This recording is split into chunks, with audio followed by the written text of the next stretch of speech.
निर्विघ्नं कुरु मे देव सर्वकार्येषु सर्वदा अलंकापुरी पुण्यभूमी पवित्र तिथे नादतो ज्ञानराजा सुपात्र तया आठविता महापुण्यराशे नमस्कार माझा भुवनेश्वराशे.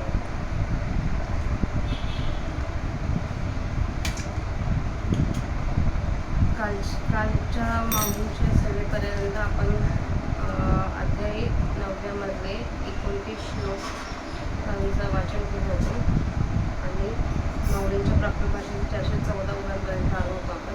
आता तिथून पुढचा श्लोक मी वाचायला सुरुवात करते. अपि चेत सुदूराचारो भजते मामनन्यभाग साधुरेव ममनन्तव्यः सम्यग्यवसितो विसाहा ऐसी भजतेनि प्रेम भावे जया शरीरही पाठे न पवे तेने भरतया भावे जातीची या आणि आचरण पाहता सुभटा तो दुष्कृताचा केरसेल वाढा हरी जीवित बेसली सोवटा भक्तीची आखी अगा अंतीची या मती साचपण पुढिले गती म्हणून जीवितने भक्ती दिदले शेकी तो अति जरी अनाचारी तरी सर्वोत्तमोची अवधारी जैसा बुडाला महापुरी न मरदू निघाना तयासे जीवित येईल थळी आले म्हणून बुडाले पण जेवी वाया गेले देवी निरोची पाप केले शेवटी ये फक्त या लागे दुष्कृती जरी झाला तरी अनुताप तीर्थी न्हाला न्हाऊनी मजा अंतुआला सर्व भागे तरी आता पवित्र तयाचे गुळ अभिजात्यतेचे निर्मळ जन्मले या फळ तयासीच जोडले तो सकळही पडिन्नला तपे तोची तपिन्नला अष्टांगाभ्यासीला योग पेने हे असो बहुत पालथा तो उतरला कर्मे सर्वथा जयाची अखंडागा आस्था मजेची लागे अवघी या मनोभूतीची या राहटी गुरुनी एकनिष्ठेची या पेटी जेने मज माझे किरटी निक्षेपले क्षिप्रं भवति धर्मात्मा शश्वशांती निगच्छति कौंतेय प्रतिजानीहि न मे भक्त प्रणश्यति तो आता अवसरे मज सारिका होईल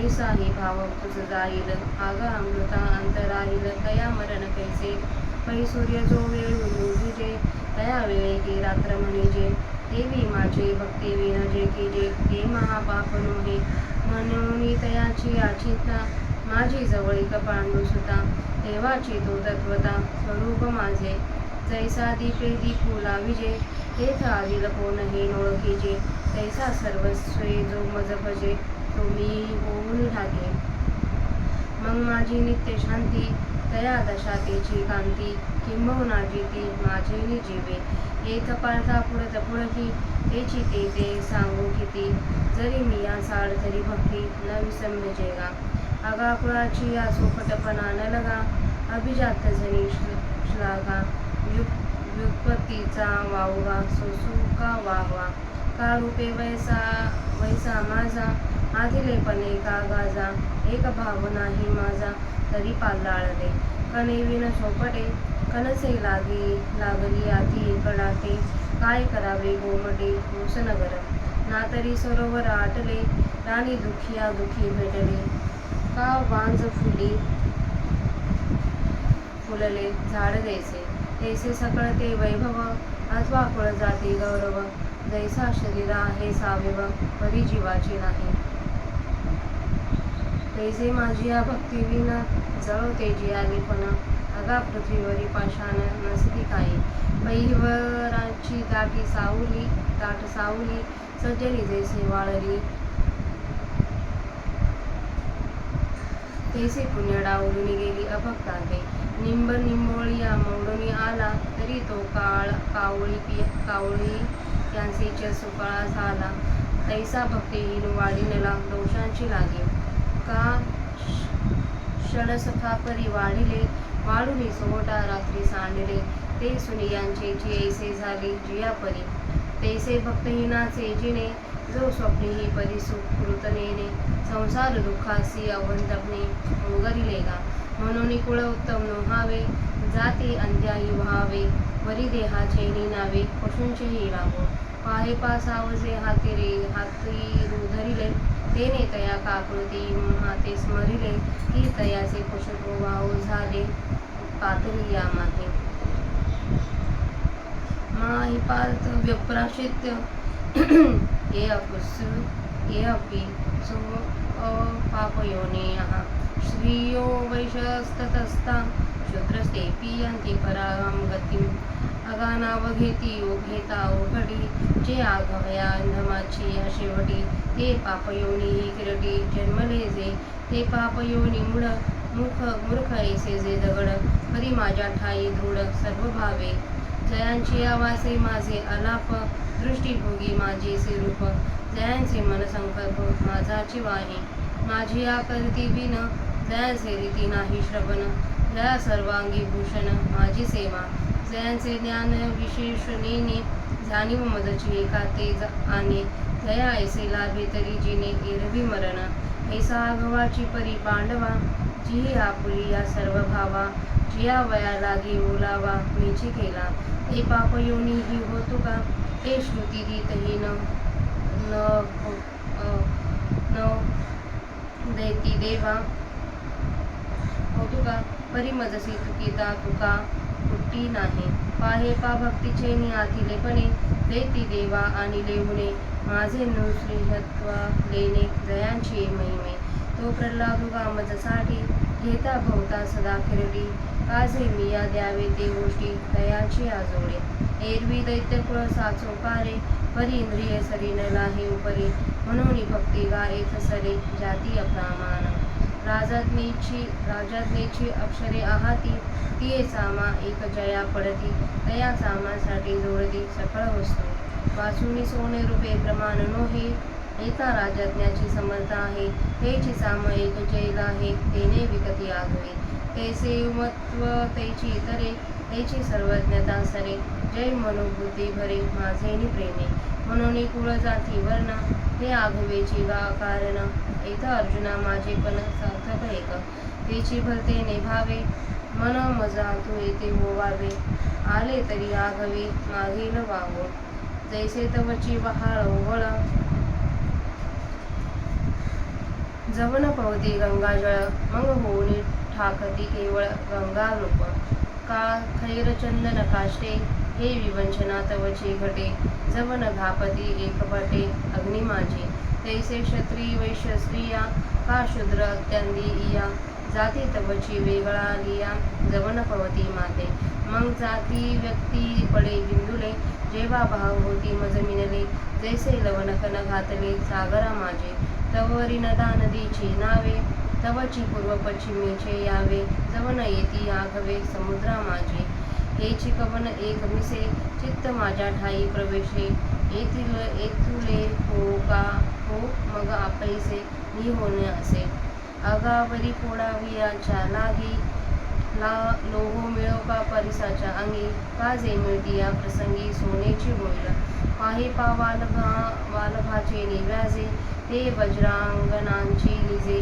मज मिनलिया काय मासे स्वरूप नव्हतीची नातरी भयाचे नेमिसे माते न पविजेचे काय कसे की अखंड वैरवशे चैत्या देखी आगास वैरेपणीची पांडवा माझे सायुज्य यादवा की ममत्व वसुदेवा एका सुहळा नारदा ध्रुवा क्रूरा शुकहन सनत कुमारा या भक्ती मी धनुधरा प्राप्यु जैसा तैसाचे गोपसे कामे तया कैसा भय संभ्रमे एरा घातके पा मनोधर्मे शिशुपाला देखा आगामी एकुलाने चिखागे मज येवोये भलतेली मार्गे भक्ती का विषय विरागे अथवा वैरे म्हणून पार्था माही प्रवेशावया माझ्या ठाई उपयांची नाही कोणी येत आणि भलती या जाती जन्मावे मग भजिले का विरोधावे परिभक्त वैरिया व्हावे माझी याची अगा कवने एक बोले माझे पण जरी झाले तरी मी होणे आले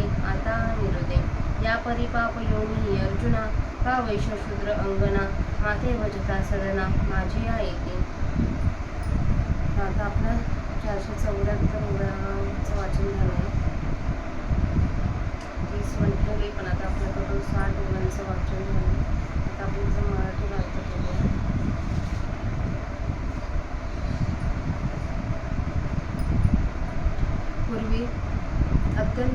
दुराचरणी असला तरी तो जर अनन्य भक्त होऊन माझी भक्ती करेल तर तो साधूच मानला पाहिजे, कारण त्याची वागणूक आता चांगली आहे. अशा प्रकारे प्रेमभावाने भजत असता त्याला पुन्हा शरीर मिळत नाही, तो मग कोणत्या का जातीचा असेना. आणि अर्जुना, त्याच्या वागणुकीचा विचार केला तर वाईट वागणुकीचा खरोखर तो शेलका भाग आहे. परंतु ज्यांनी आपले उरलेले आयुष्य भक्तीच्या चव्हाट्यावर खर्च केले आहे, अरे मरण प्रसंगी ज्या वासनेला पुढे जन्म मिळतो, याकरिता ज्याने आपला जीव शेवटच्या वेळी भक्तीला अर्पण केला, तो पूर्वीचा जरी पापाचरण करणारा असला तरी तो सर्वतोपरी उत्तमच आहे हे समज. जसे कोणी एक मनुष्य महापुरात बुडत असता त्याच स्थितीतून न मरता बाहेर निघाला, तो कडेला जिवंत लागल्यामुळे आता त्याची पूर्वीची बुडत असल्याची स्थिती व्यर्थ गेली. त्याप्रमाणे पूर्वी केलेले पाप शेवटी भक्ती केल्याने बुडतच नाही. याकरिता पूर्वीचा दुराचरण करणारा जरी असला तरी नंतर त्या विषयीच्या पश्चातापरूपी तीर्थाने त्याने स्नान केले आणि अशा प्रकारचे स्नान करून सर्व भावांनी तो माझ्या ठिकाणी अनन्य झाला, तर आता त्यांचेच कुळ पवित्र आहे, तसेच शुद्ध आणि श्रेष्ठ आहे आणि जन्माला आल्याचे फळ त्यालाच मिळाले. त्याने सर्वही अध्ययन केले, त्याने तपांची आचरणे केली किंवा अष्टांग योगाचा त्याने अभ्यास केला. अर्जुना, हे फार वर्णन पुरे. ज्याची आवड अखंड माझ्या ठिकाणी आहे, अरे अर्जुना, तो पूर्णपणे कर्मरूपी बंधनातून पार पडला. हे अर्जुना, ज्याने आपल्या मनोबुद्धीचे सर्व व्यवहार माझ्याविषयीची जी एकनिष्ठा त्या एकनिष्ठेच्या पेटीत घालून ती पेटी माझ्या स्वरूपामध्ये ठेवली, तो अल्पकाळात धर्मात्मा होतो, त्याला शाश्वत अशी शांती प्राप्त होते. हे कौंतया, माझी भक्ती कधीही नाश पावत नाही, हे तू निश्चयपूर्वक जाण. तो भक्त आता कालांतराने मद्रूप होईल, अशीही कल्पना तुझ्या अंतःकरणात येईल. अगा अर्जुना, अमृतात राहणाऱ्याला मरण कसे येईल? ज्या वेळेस सूर्योदय नसतो त्या काळास रात्र असे म्हणावयाचे. तसे माझ्या भक्ती वाचून जे जे करणे ते महापातक नव्हे काय? अर्जुना, याकरिता भक्ताच्या चित्तास माझ्या स्वरूप सानिध्य ज्या वेळेस प्राप्त होते त्यावेळेसच खरोखर तो मद्रूप होतो. ज्याप्रमाणे एका दिव्याने दुसरा दिवा लावला असता त्यातील पहिला कोणताही ओळखता येत नाही, त्याप्रमाणे जो सर्व भावांनी माझे भजन करतो तो मद्रूप होऊन राहतो. मग माझी नित्य असलेली जी स्वरूप शांती तीच त्याची स्थिती व तेज आहे. फार काय सांगावे, माझ्या जीवाने ते जगलेले आहेत. हे अर्जुना, सांगितलेली गोष्ट पुन्हा पुन्हा तीच ती किती सांगू? माझ्या प्राप्तीची जर तुला इच्छा असेल तर माझी भक्ती क्षणभरही सोडू नकोस. अरे, आमचे कुळ शुद्ध आहे या अभिमानात राहू नको. तसेच आमचे कुळ श्रेष्ठ आहे असा कदाचित आनंद मानाल तर मानू नका व शास्त्राध्ययनाची पोकळ हाव व्यर्थ का बाळगावी. उत्तम सुस्वरूपाने व तारुण्याने मस्त का व्हावे? संपन्नपणाचा डौल कशाला मिरवावा? कारण माझ्याविषयी एक भक्ती जर नसेल तर हा सर्व पसारा निष्फळ आहे. धान्या वाचून पिशा असलेली कणसे दाट एकसारखी आली तरी त्यांचा काय उपयोग? शहर चांगले आहे पण त्यात वस्ती नसेल तर त्याचा काय उपयोग? अथवा सरोवरातील पाणी आटावे किंवा रानामध्ये एक दुःखी मनुष्याची दुसऱ्या दुःखी मनुष्याशी गाठ पडावी, अथवा एखाद्या झाडाला वांस फुलांचा बार यावा. सर्व ऐश्वर्य अथवा कुळ व जाती यांचा डौल आहे. त्याप्रमाणे ज्याप्रमाणे एखादे शरीर सर्व अवयवांनी पूर्ण असून त्यात फक्त जीवच नसावा, त्याप्रमाणे माझ्या भक्ती वाचून जे जगणे आहे त्याला आग लागो. अर्जुना, या पृथ्वीवर दगड नाहीत काय? हिवराची गर्द छाया ज्याप्रमाणे सत्पुरुष टाळतात त्याप्रमाणे भक्तिहीन लोकांना चुकवून पुण्य निघून जातात. निंबाच्या झाडाला दाट निंबोळा आल्या तर त्यासोबत त्याचा फायदा केवळ कावळ्यांनाच होतो, त्याप्रमाणे भक्तिहीन मनुष्य केवळ पापाकरिताच वाढलेला असतो. अथवा षडसयुक्त अन्न खापरात वाढले आणि ते रात्री चव्हाट्यावर टाकून दिले असता ते जसे कुत्र्यांच्याच उपयोगाला येते, त्याप्रमाणे अभक्त मनुष्याचे जीवित आहेत, जो स्वप्नात देखील पुण्य करण्याचे जाणत नाही. अरे, त्याने संसाराच्या दुःखांना आमंत्रणच देऊन ठेवले आहे. याकरिता कुळ उत्तमच असावयास पाहिजे असे नाही. जातीने नीच योनीचा असला तरी चालेल, अंतजच काय, पण देहाच्या नावाने पशुचा देह मिळाला तरी चालेल. हे पहा की मगराने गजेंद्राला पाण्यात धरले, त्याच्या तडाख्यातून सुटण्याकरता त्याने मोठ्या काकुतीने माझा धावा केला. त्या योगाने त्यास माझी प्राप्ती झाली आणि त्याचा पशुपणा व्यर्थ गेला. कारण हे पार्था, माझा आश्रय केल्यावर स्त्रिया वैश्य, शूद्र, त्याचप्रमाणे ज्यांचा जन्म पापयोनीत झाला आहे असे हे सर्व उत्कृष्ट गतीला पावतात. अर्जुना, ज्या जातीच्या नावाचा उच्चार करणे वाईट आहे, फार काय सांगावे. जी जात सर्व निकृष्टात निकृष्ट आहे, त्या पापरूप जातीमध्ये जे जन्मास आले आहे ते पापी जातीतील अविवेकी दगडाप्रमाणे मूर्ख असे असेनात, परंतु सर्व भावाने ज्यांची माझ्या ठिकाणी पक्की भक्ती आहे, ज्यांच्या वाणीत माझेच कथा आहे, ज्यांचे डोळे माझेच रूप पाहण्यात गुंतले आहेत, ज्यांचे मन माझ्या विषयाचा विचार करीत आहे, माझे गुण ऐकण्यापासून ज्याचे कान रिकामे नसतात, ज्यांच्या शरीरातील प्रत्येक अवयवाला माझी कोणती ना कोणती तरी सेवा भूषण होऊन राहिली आहे, ज्या भक्तांची ज्ञानवृत्ती विषयांचे ग्रहण न करता मलाच एकाला जाणते, ज्यांना याप्रमाणे सर्व इंद्रियांच्या व्यापाराद्वारा भगवंताची सेवा करणे मिळाले तरच जगण्याची सार्थकता वाटते, नाहीतर जगणे मरणप्राय वाटते. याप्रमाणे अर्जुना, सर्व प्रकारांनी ज्यांनी आपल्या सर्व वृत्तींना जगण्याला मीच जीवन झालो आहे, ते दुष्ट जातीतील देखील जन्माला आलेले असेनात का? ते ऐकून व शिकून विद्वान झालेले नसेनात का? परंतु त्यांची माझ्याशी तुलना केली असता ते वजनात कमी भरत नाहीत. अर्जुना, पहा, भक्तीच्या संपन्नतेने राक्षसांनी देवांनाही कमीपणा आणला. ज्या प्रल्हादाच्या भक्ती महात्म्यासाठी मला नरसिंहरूप अलंकार धारण करावा लागला, अर्जुना, त्या प्रल्हादाचा माझ्या ऐवजी पुष्कळांनी नेहमी अंगीकार केला. माझी भक्ती करण्याच्या ऐवजी प्रल्हादाची भक्ती केली, कारण मी जे द्यावयाचे ते त्याचे प्रल्हादाचे वर्णन केले असताही मिळते. एरवी त्याचे गुण वास्तविक दैत्याचे, परंतु इंद्रालाही त्याच्यापेक्षा जास्त योग्यता मिळत नाही. म्हणून अर्जुना, या ठिकाणी भक्ती सरकी होते, जातीला काही किंमत नाही.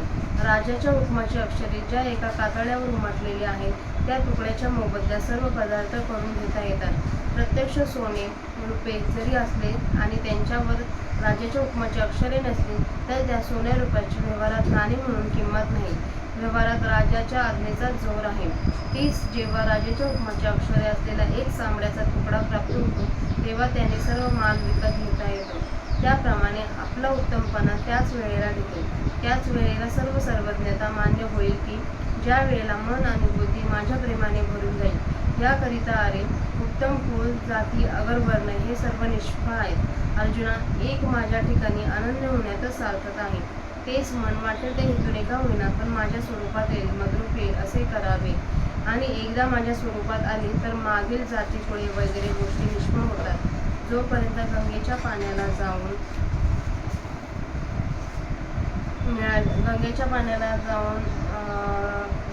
मिळाले नाही, तोपर्यंत नाल्या ओढ्याच्या पाण्याला नाले ओढे असंच म्हणतात.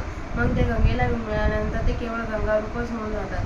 किंवा खैऱ्याचे लाकूड, चंदनाचे लाकूड व इतर रायवळ लाकडे ही निवड जेथपर्यंत एकत्र करून ती अग्नीमध्ये घातली नाही तेथपर्यंतच होऊ शकते. त्याप्रमाणे क्षत्रिय, वैश्य, शूद्र व अंत्यज आणि स्त्रिया ह्या जाती जेथपर्यंत फक्त माझ्याशी एकरूप झाले नाही तेथपर्यंतच वेगवेगळ्या असतात. जसे समुद्रामध्ये मिठाचे कण घातले असतात ते समुद्ररूप होऊन त्यांचा कणपणा नाहीसा होतो, त्याप्रमाणे जेव्हा सर्व वृत्ती मद्रूप होतात तेव्हा त्या जाती व व्यक्तींच्या नावाने शून्य पडते. तेथपर्यंत सोनभद्र व सिंधू अशी नद्यांची नावे व नर्मदा, गंगा अशी ही नद्यांची नावे राहतात. आणि तेथपर्यंतच पूर्वेकडे व पश्चिमेकडे वाहणारे व असे भेद राहतात की जेथपर्यंत हे सर्व समुद्रात येऊन मिळत नाही. कोणत्याही एका निमित्ताने हे चित्त माझ्या स्वरूपात प्रवेश करून राहो एवढे झाले म्हणजे मग आपोआप मद्रूप होणे निश्चित आहे. अर्जुना, फोडण्याच्या उद्देशाने लोखंडाचा घन परिसरावर पडला तरी देखील घनाचा संबंध परिसराशी येण्याच्या वेळेस तो घन सोन्यास बनून जाईल.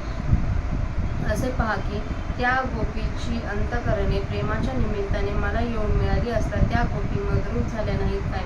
अथवा भीतीच्या निमित्ताने का होईना कंस मला येऊन मिळाला नाही काय? किंवा निरंतर वैर करण्याच्या जोरावर शिशुपालादिकांनी माझी प्राप्ती करून घेतली नाही काय? अरे अर्जुना, नातेपणाच्या संबंधानेच या यादवांना माझ्या स्वरूपाची प्राप्ती झाली, किंवा ममत्व ठेवल्यामुळे वासुदेवादिक सर्वांनी माझी प्राप्त झाली. नारदाला, ध्रुवाला, अक्रूराला, शुकाला अथवा सनतकुमाराला अर्जुना ज्याप्रमाणे मी भक्तीच्या योगाने प्राप्त करून घेण्याला योग्य झालो, त्या कंसाला भयाच्या भ्रांतीने आणि इतर शिशुपालादिकांस त्यांच्या त्या घातक बुद्धीने मी प्राप्त झालो. अरे अर्जुना, मी सर्व मार्गांच्या मुक्कामाचे एक शेवटचे ठिकाण आहे. वाटेल त्या मार्गाने माझ्याकडे माझ्या स्वरूपी येता येते. भक्तीने अथवा विषय बुद्धीने अथवा वैराग्याने अथवा वैराने. म्हणून अर्जुना पहा, माझ्या स्वरूपात मिळवायचे असेल तर येथे साधनाचे बंधन नाही आणि वाटेल त्या जातीत जन्माला आले तरी चालेल. मग भक्ती किंवा वैर केले तरी हरकत नाही, परंतु भक्त किंवा वैरी वाळवायचे असेल तर ते माझेच झाले पाहिजे. कोणत्याही का निमित्ताने होईना जर माझ्याशी दृढ संबंध झाला तर मद्रूप होणे हे खास हाती आले असे समजावे.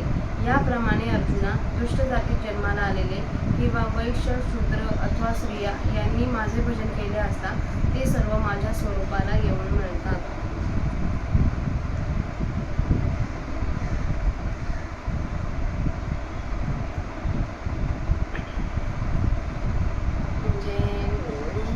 आता आपलं 474 मुलांचं मराठी अर्थ वाचून झालं आहे. खूप सुंदर व भगवंताने वर्णन केलेलं आहे. श्रीकृष्णाने अर्जुनाला सांगितलं आहे की कोणत्याही रूपात कोणत्याही मार्गाने माझी भक्ती करा किंवा माझा तिरस्कार जरी करत असला तरी तो तुम्ही माझा करा, त्या मार्गानेही तुम्ही माझ्यापर्यंत येऊन पोहोचता असं त्यांनी सांगितलेलं आहे. त्याच्यात कंसाचं उदाहरण दिलं आहे, यादवांचं उदाहरण दिलं आहे, त्याप्रमाणे गोपिकांचं उदाहरण दिलं आहे. सर्व कंस जो श्रीकृष्णाला मारायला निघालेला त्याचं पण उदाहरण, तो पण त्याचा शेवट पण श्रीकृष्णाच्या हाती झाला. म्हणजे त्याचं शेवटचं ठिकाण पण श्रीकृष्णच होते. तिरस्काराने का होईल पण श्रीकृष्णच. अशा प्रकारे आजची माऊलीची सेवा माऊलीच्या समाधीवर अर्पण करूया.